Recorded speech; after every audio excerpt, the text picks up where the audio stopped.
This is one of his unique attributes, something that makes him completely different from anyone else.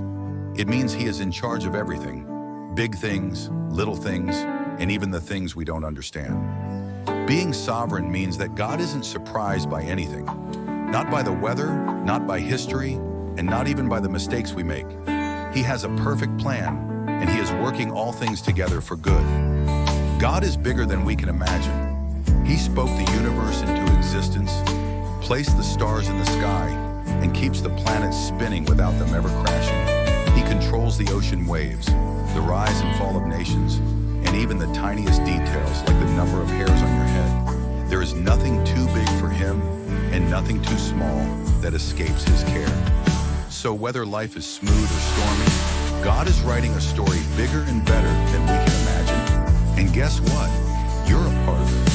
Now let's join the kids from the Kerith House and dive into a day's story and see how God's sovereignty is at work.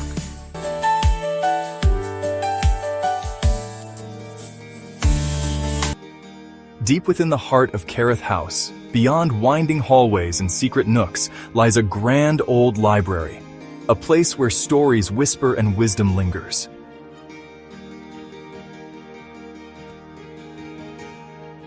Grandma Geneva, if God is in charge of everything, why does life feel so random? That, Zach, is because you're only seeing part of the story. Let me ask you, have you ever watched a puzzle being put together? The Bible tells us, our God is in the heavens, he does all he pleases. That means nothing happens outside of his plan. He is in control of everything, the whole world. God's sovereignty means he is the King of Kings, the ruler over everything, from the vast galaxies to the tiniest details of our lives. He knows what is best for the world and our lives. But sometimes life just seems unfair. If God's in control, why do bad things happen? That's a great question, Zach. Let me show you someone who asked that very same thing. Maybe the question should be, why do good things happen? Joseph was his father's favorite, but his jealous brothers hated him so much that they sold him as a slave and told their father he was dead. But the story wasn't over.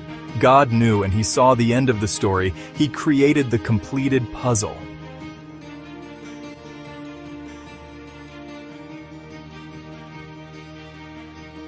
God turned Joseph's pain into purpose. The very brothers who betrayed him ended up needing his help when famine came, thus completing God's purpose. What they meant for harm, God used for good.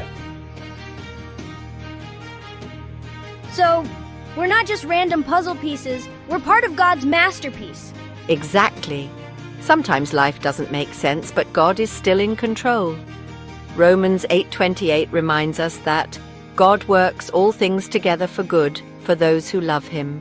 All right, I get it now. Guess I'll try trusting God more. And maybe stop trying to make all my own decisions. No matter what happens, trust the one who sees the whole picture.